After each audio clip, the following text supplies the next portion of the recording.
いよいよ始まるゲームボーイソフトポケットモンスター金銀 Pokemon Gold and Pokemon Silver were released in Japan on November 21st, 1999 as the second titles in the Pokemon series. Following the success of Blue, Red, and Yellow, the second generation of Pokemon games cemented the franchise's spot as a pop culture powerhouse. Gold, Silver, and inevitably Crystal brought many changes to the series and added a ton of fan favorite features alongside new and interesting Pokemon to choose from. It was these games that would kickstart the franchise's journey towards becoming a multi-billion-dollar franchise. With strong reviews from critics and fans alike, it was a huge hit, building off the success of its predecessor. While the games did come out over 25 years ago, today we'll be diving into which one of these is worth your money. Starting with version exclusives, the Mankey, Growlithe, Spinarak, and Teddiursa lines, as well as Gligar, Caterpie, and Mantine are all exclusive to Pokemon Gold. The Vulpix, Meowth, Ledyba, and Phanpy lines, as well as Skarmory, Weedle, and Delibird are exclusive to Pokemon Silver. And in Pokemon Crystal, you can capture all of the exclusives except for the Vulpix, Mankey, Mareep, and Remoraid lines, as well as Girafarig. Now, the legendary mascots themselves are not exclusive to either game, as the trainer can capture both. Whether you pick Gold or Silver determines which one you will be able to capture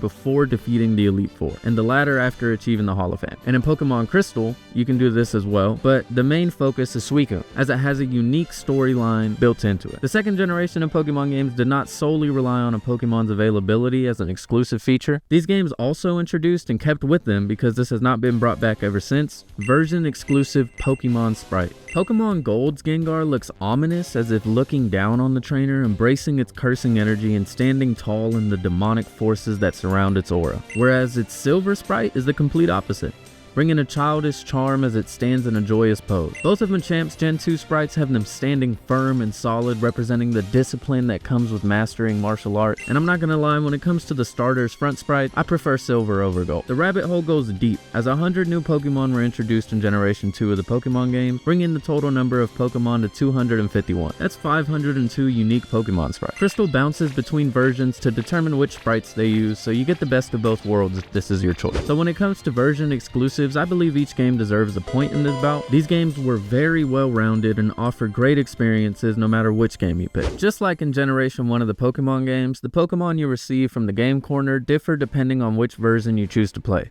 In Goldenrod's Game Corner, in Gold's version, the player can purchase an Abra, Ekans, and Dratini. And in Silver, Ekans is replaced by Sandshrew. With the median price being 1,000 game coins per Pokemon, as the grand total in both games is 3,000 Pokecoins. In Pokemon Crystal, the grand total is 2,500 Pokecoins, with Abra, Cubone, and Wobbuffet being the Pokemon available.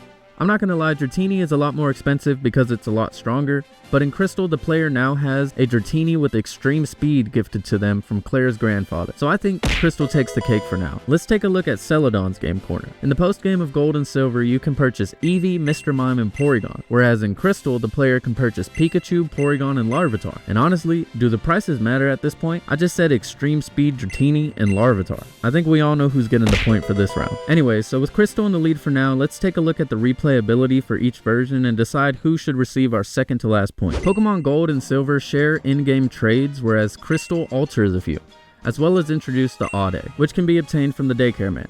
This egg will hatch into a random baby Pokemon that knows Dizzy Punch, and has a 14% chance of being a shiny Pokemon. The second generation of Pokemon games introduced with them shiny Pokemon, and the fact that Crystal grants the player a steep advantage when it comes to finally seeing the elusive shiny sprites is enough for me, at least, to go ahead and give that extra point to Crystal already. But there's more. Crystal brings with it improved coloring of the unique sprites, as well as improved map design, like Lance's room having more of a draconic appeal, Ice Path looking like an actual ice path, the National Park now having a fountain, the Burn Tower actually looking burned. The Goldenrod department store and Dragon's Den also received improvements, in so many more different places throughout this game's playthrough. Text boxes identifying which areas have been reached by the player were also introduced. New trainers were added to areas, some were moved around the map, and some trainers have new dialogue that differs from Gold and Silver. A load of new features were added too. Pokemon Crystal introduced the very first Battle Tower, which was added to Route 40. It also has the very first Move Tutor. Pokemon Crystal also introduced animated Pokemon sprites, and I can go on for much longer.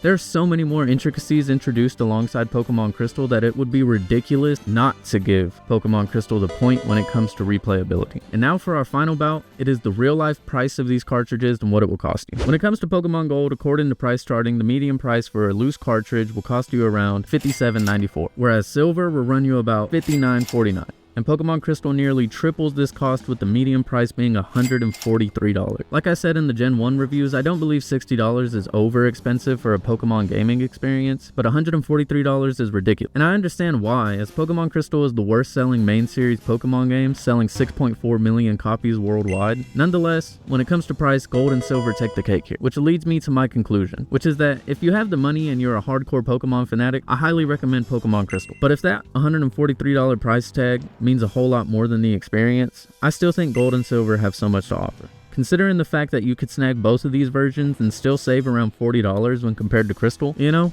it's just like, just pick your poison. But what do you think? Out of the Gen 2 Pokemon games, which one is your favorite?